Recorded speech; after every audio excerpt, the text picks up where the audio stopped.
परंपरागत खेती से कुछ हटके अगर अपन करेंगे तो इसका फायदा तो एक अपने को ये होगा कि ये एक बार लगाओ और 10-20 साल इसको पाओ। ये मीठा बहुत है, बहुत अच्छा फ्रूट है, ये मीठा भी है। इसके बावजूद ये अगर मान लो आज हार्वेस्टिंग करेंगे आप तो इसको कम से कम 10 से 12 रोज भी आप रख सकते हो, इसको खराब नहीं होगा। और 80 से 140 के समथिंग ही जाता है, इसका रेट कम आता ही नहीं है। 80 से ऊपर ही जाएगा, 80 से नीचे आएगा ही नहीं कभी इसका रेट। ये मान के चलिए आपके कम से कम 2 से 2.5 लाख रुपए का प्रॉफिट हुआ इसमें भी पहली हार्वेस्टिंग में। और कितने एरिया से? अभी तो इसमें 300 पौधे से ही माल ये मान के चलिए आया है। 500 पौधे जो लगाए थे, बाकी जो रिप्लेसमेंट का जो पौधा थोड़ा छोटा है उसमें फल नहीं आया है। अब पूरा अगर चालू हो जाएगा तो फिर ये मान के चले कि ये कम से कम 5 लाख के उसमें चला जाएगा कि 5 लाख रुपए इसकी एक हार्वेस्टिंग में 5 लाख रुपए ही देगा। बहुत मीठा लगता है। वो बोले यार इतना मीठा तो हमारा जाम ही नहीं है, तो बहुत मीठा है और बहुत अच्छा सॉफ्ट भी है, मतलब ऐसा नहीं कि कड़क है। और इसमें बीज भी बहुत कम निकलेंगे आपको। मैंने कभी नहीं सोचा था कि इतना फायदा होगा, ये तो हमको अब मालूम पड़ रहा है कि हम इतने वर्ष हमने बेकार गंवाए, कि हम लोगों को काफ़ी समय से इनमें उतर जाना था। और मैं तो आज भी किसानों से सजेस्ट करूंगा कि जितना जल्दी हो इतना जल्दी ब्रेक हो जाइए परंपरा खेती से और इस खेती पे आइए। सर जी नमस्कार। नमस्कार साहब, नमस्कार। कैसे हैं सर? बस बढ़िया हूँ साहब। आज आपके साथ क्षेत्र में आए हुए हैं। जी। और बड़ा अच्छा लग रहा है कि आपने पारंपरिक जो खेती थी उसको छोड़ के एक अलग तरह की खेती को अपनाया आपने, और लोगों में संदेश दिया है कि अगर आप पारंपरिक खेती करेंगे या फिर जब तक कुछ आप हटके नहीं करेंगे तब तक अपने प्रॉफिट को या खेती को अच्छे तरीके से आप नहीं कर सकते हैं। सबसे पहले तो सर हमारे जो दर्शक देख रहे हैं अपना और अपने इस फार्म का जगह का परिचय दीजिए। पहले तो आप यहाँ तक आए इसके लिए मैं आपका बहुत बहुत साधुवाद, बहुत बहुत धन्यवाद। शुक्रिया। और मेरा नाम गंगाराम पाटीदार है। मैं ग्राम पोस्ट हाथोद रहता हूँ, तहसील सरदारपुर, डिस्ट्रिक्ट धार, मध्य प्रदेश का रहने वाला हूँ। बेसिकली अभी हम मध्य प्रदेश में खड़े हैं। यस, बेसिकली मध्य प्रदेश के धार डिस्ट्रिक्ट में खड़े हुआ। जी। अच्छा सर, खेती बाड़ी की बात करें तो अभी आप क्या कर रहे थे खेती बाड़ी में? खेती बाड़ी में हम परंपरागत जो खेती कर रहे थे हमारे पूर्वजों के समय से, वो केवल और केवल सोयाबीन, गेहूँ, मक्का, उड़द और मूंगफली, कपास वगैरह उस पर जाते जा रहे। पारंपरिक खेती। ठीक है जी। परंतु पारंपरिक खेती में क्या है कि वो खेती का जो लाभ का धंधा न बनते हुए वो घाटे का सौदा, दिनों दिन घाटे का सौदा होते जा रहा था। अच्छा, ऐसा क्यों? ऐसा इसलिए कि कुछ तो प्रकृति का और कुछ जो मार्केट का जो रेट है वो भी नहीं मिल पाता है, और उर्वरक और कीटनाशक इतनी महंगी हो गई है कि वो किसान आधा से ज़्यादा पैसा उसी में बर्बाद हो जाता है। तो इसलिए हमने सोचा कि यार हम इस ओर चलें कि ताकि हम हॉर्टिकल्चर की ओर चलेंगे तो हम बागवानी की ओर चलें, और इस चीज़ पे जब चलेंगे तो कुछ रकबा उधर कम होगा, इधर रकबा बढ़ेगा, तो प्रोडक्शन जब इसका फूड का बढ़ेगा और उधर उसका मार्केटिंग उसका कम होगा। मान लीजिए कि अगर एक बीघे में 12 कुंटल अगर मान लो गेहूँ आप निकालते हो, उसका पैसा कितना आता है, उसमें आधा खर्च हो जाता है। और इसके बावजूद अगर मान लिया जाए कि ऐसे लोग अगर 10-20 एकड़ में अगर मान लो खेती फ्रूट की करेंगे, अमरूद की करे या संतरा की करे, जिसकी जो भी फ्रूटिंग करे, अगर उस परंपरागत खेती से कुछ हटके अगर अपन करेंगे तो इसका फायदा तो एक अपने को ये होगा कि ये एक बार लगाओ और 10-20 साल इसको पाओ। 10 साल तो कम से कम इसको 10-12 साल कहीं नहीं जाता, पाते रहोगे, कोई दिक्कत नहीं। अच्छा, इसके साथ और क्या कर रहे हैं सर आप खेती बाड़ी के साथ? खेती बाड़ी के साथ में मैं वैसे पॉलिटिशियन हूँ, राजनीति में। अच्छा, राजनीति भी करते हैं? यस, अच्छा, राजनीति करता हूँ। राजनीति काफ़ी समय से जुड़ा हूँ मैं, वैसे 85-86 से जुड़ा हूँ। और उस समय तो क्या है कि आज जो पार्टी रूलिंग पार्टी है उस पार्टी में कभी कभार एक सांसद हुआ करते थे, माननीय अटल जी आडवाणी जैसे लोग। तो सर अभी खेती में अपनी लैंड कितनी है यहाँ पर? यहाँ पर तो ये मान के चले कि 3.5 बीघे है ये यहाँ पर प्रॉपर। बाकी यूँ अगर ओवरऑल देखा जाए तो 8 एकड़ की करीब जमीन है मेरे पास में। तो ये जो सर अमरूद हम देख रहे हैं ये कौन सी वैरायटी है और इसका सिलेक्शन करने की क्या वजह रही आपको, ये बताइए। ये इसको बोलते हैं जापानी रेड डायमंड, और इसका सिलेक्शन हमने इसलिए किया कि ये जो है ये मीठा बहुत है, बहुत अच्छा फ्रूट है, ये मीठा भी है। इसके बावजूद ये अगर मान लो आज हार्वेस्टिंग करेंगे आप तो इसको कम से कम 10 से 12 रोज भी आप रख सकते हो, इसको खराब नहीं होगा। जी। उतना जल्दी खराब नहीं होगा, मतलब इसकी जो लाइफ है हाँ, वो 10-15 दिन की है। सर हम जो पेड़ देख रहे हैं ये कितने महीने का है अभी? ये 8 महीने का है। 8 महीने का है। यस। इस पे जो फूल देख रहे हैं, ये फल देख रहे हैं, हाँ। ये कब आने स्टार्ट हो गए थे? ये अभी मेरे हिसाब से नवंबर अक्टूबर नवंबर से फूल आना शुरू हो गए थे इसमें। वैसे तो वो जब लगे थे उसके कुछ समय के बाद में इसमें कलियां आने लगी थी, तो वो तोड़ दिए थे हमने उस समय। जी। वो चलू तब से जैसे भी आपने प्लांटेशन किया, उसके बाद में जब वो ग्रो होने लगा और उसके बाद में तुरंत उसमें कलियां आने लग गई थी, तो वो हमने कहा पौधा सफिशिएंट नहीं है, पौधा हल्का है, तो वो हम लोगों ने उसको तोड़ के अच्छा, कल ही आपने डैमेज कर दिया? हाँ, डैमेज कर दिए, ठीक है जी, तोड़ दिए। ठीक है। और उसके बाद में अभी जब हम लोगों ने इसमें लिया फल, मैंने कहा यार एक बार इसको लेना चाहिए। अभी भी हमारा इसमें पहले मूड नहीं था, फिर बाद में हम लोगों ने बनाया कि बोले यार लेना चाहिए अपने को, तो लेने लगे। तो ये देखो इतना फल आया कि ये जो है ना डाले सब नीचे आ गई, ये जब जो है सब नीचे चली गई है। ये जब भर भर के जो है नीचे आ गया। कुछ तो 2-4 प्लांटेशन में डालियां टूट गई है। तो इसलिए अब हमने ऐसा सोचा है कि जब तक पूरा मेचुरेट नहीं हो तो कम फ्रूट लेना चाहिए, ज्यादा फ्रूट नहीं लेना चाहिए। ठीक है जी। अच्छा, ये जो सर वैरायटी थी आपने कहाँ देखी थी, कैसे आपको इस वैरायटी के बारे में पता लगा, ये बताइए। वैरायटी के बारे में तो सर क्या हुआ कि मैं सोच ही रहा था, मैं मानसिकता पूरी तरह से बना ली थी कि यार हमको अमरूद की ओर जाना है, क्योंकि संतरा और कुछ दिमाग पे आया था मैंगो का।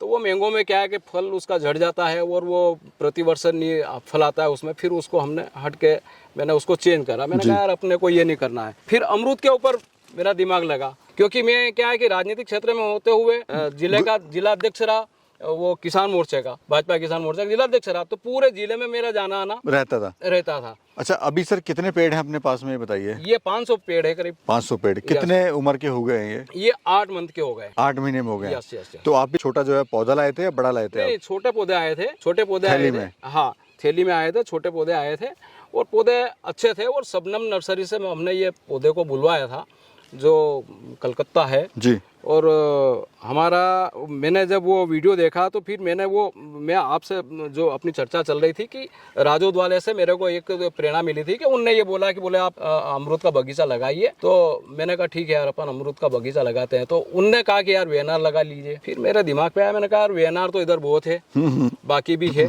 मैंने कहा हट के कुछ देखना चाहिए अपने को। मैं मोबाइल पर सर्च कर रहा था, मोबाइल पे देख रहा था, तो मुझे वो सबनम नर्सरी का उसमें जो है ऐड आ गई आपके सामने। जी, ऐड आ गया, उसमें मैंने देखा, मैंने कहा यार ये अवार्ड वाली नर्सरी है भाई, ये तो बहुत बढ़िया बड़ा काम है नर्सरी का। तो शायद सब्सिडी और पक्का बिल वगैरह सब सारी प्रभावित हो गए आप उस टाइम? प्रभावित हो गया। ठीक है जी। वो प्रभावित हो गया। फिर मैंने जैसे तैसे उसमें से नंबर लिए, वो नंबर लेके फिर मैंने कांटेक्ट किया जी। और सर से जब कांटेक्ट किया तो उनने मेरे को पूरी तरह से बहुत अच्छे तरीके से मुझे बताया। संतुष्ट हो गया? तो संतुष्ट हुआ मैं उससे। ठीक है जी। उन्होंने कहा कि बोले ठीक है आप लगा लीजिए, हम आपके साथ में हम आपको हर 3 महीने में अगर ऐसा कुछ होता भी है तो हम 3 महीने में आपको उसको रिप्लेसमेंट भी देंगे, पूरा बताएंगे, सब सारी चीजें होगा। तो बिल्कुल मैं उससे संतुष्ट हुआ। अच्छा सर, सुना जाता है कि जो रेड डायमंड है उसमें फूड जो है ड्रॉपिंग हो जाता है जी, नहीं लग पाता है, टूट जाता है, तो आपका क्या एक्सपीरियंस रहा है? सही बात है जो आप बोल रहे हैं, कि काफ़ी जगह से हम लोगों को भी ऐसा सुनने में आया। कई लोगों ने, मेरे यार दोस्तों ने भी मुझे बोला कि बोले यार रेड डायमंड का जो है आपने गलत चयन कर लिया होगा, बोले ये क्या है ड्राफ्टिंग होता है। मैंने कहा नहीं ऐसा नहीं है, ड्राफ्टिंग होगा। मैंने कहा उसका केयर भी करना चाहिए। और फिर आपने पौधा कहाँ से बुलाया भाई, आपने पौधा कहाँ से बुलाया, कैसा पौधा है, क्वालिटी क्या है पौधे की, वो आप देखिएगा। तो क्वालिटी और क्वांटिटी जो दे सके वैसी जगह अपने को जाना चाहिए और वहाँ से लेना चाहिए।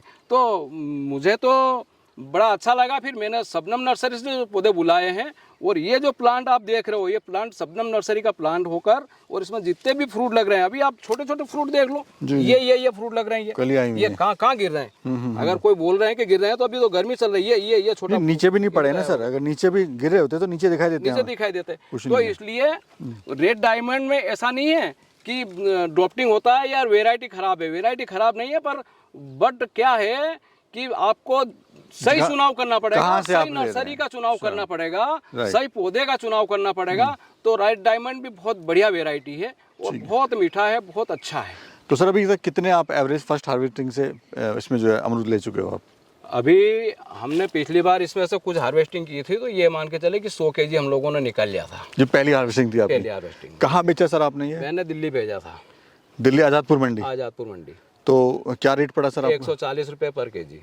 140 रुपये पर केजी आपको ये पड़ गया? यस। एक बॉक्स में 10 केजी आता है और एक बॉक्स का 1400 रुपये बनते हैं वहाँ पे।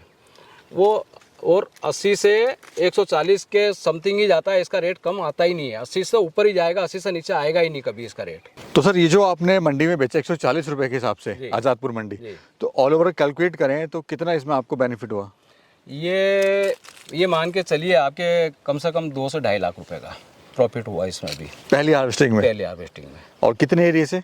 अभी तो इसमें 300 पौधे से ही माल ये मान के चलिए आया है जी। 500 पौधे जो लगाए थे, बाकी जो रिप्लेसमेंट का जो पौधा थोड़ा छोटा है उसमें फल नहीं आया है। अब पूरा अगर चालू हो जाएगा तो फिर ये मान के चले कि ये कम से कम 5 लाख के उसमें चला जाएगा कि 5 लाख रुपए इसकी एक हार्वेस्टिंग में 5 लाख रुपए ही देगा। जी। अच्छा सर, इसमें जो केयरिंग करनी पड़ती है, खाद पानी वगैरह, वो कैसा देना पड़ता है? ज़्यादा देना पड़ता है या कम से हो जाता है? नहीं, बहुत ज़्यादा इसमें आवश्यकता नहीं होती है। इसमें क्या है कि पानी तो ड्रिप, ये आप देख रहे होंगे हम लोगों ने ये ड्रिप लगा रखी है और ड्रिपर भी लगा रखा है, बस इसके माध्यम से हम लोग इसको पानी देते रहते हैं।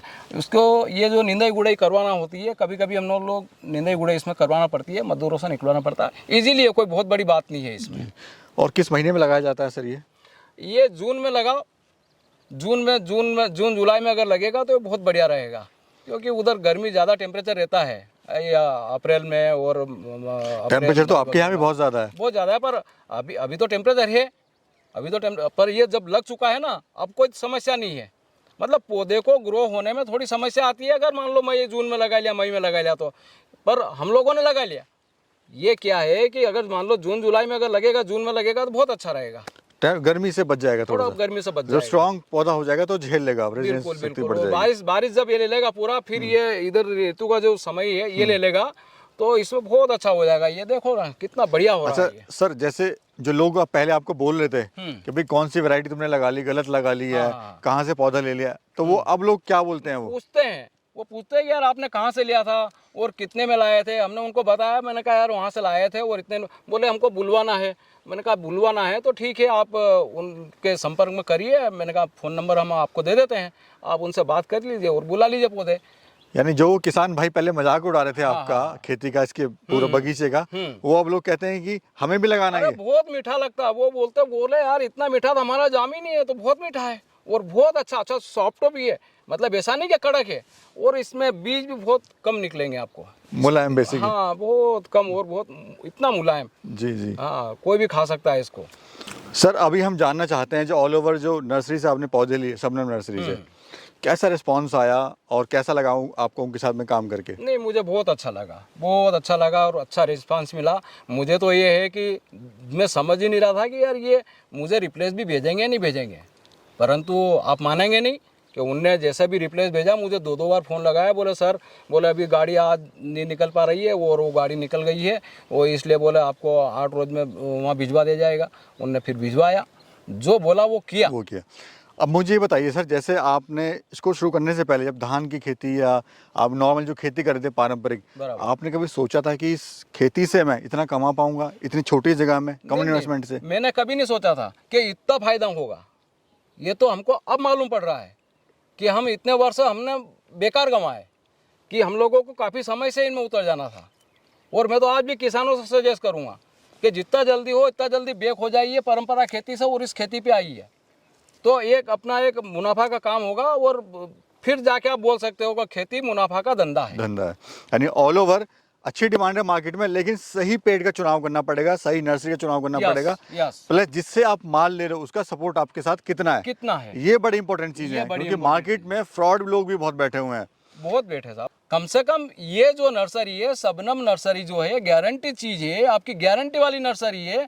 आपको पक्का बिल भी मिलेगा, और आप यदि मान लो उसमें गवर्नमेंट से आप सब्सिडी लेना चाहते हैं तो आप गवर्नमेंट में इसका जो है प्रकरण बनाइए और प्रकरण बना के आप पेश करिए। आपको हॉर्टिकल्चर में पेश करना होगा, आजकल तो ऑनलाइन भी हो रहा है, मिल जाता है। हाँ जी। तो आपको बिल लगाना पड़ेगा, बिल लगा दिया तो आपको उसमें सब्सिडी भी आ जाएगी, सब्सिडी भी मिलेगी। अन्यथा आप अगर मान लो किसी और नर्सरी से जैसा भी आज पौधा लेंगे, तो पहली बात तो एक उसको कोई गारंटी नहीं है कि पौधा कैसा है।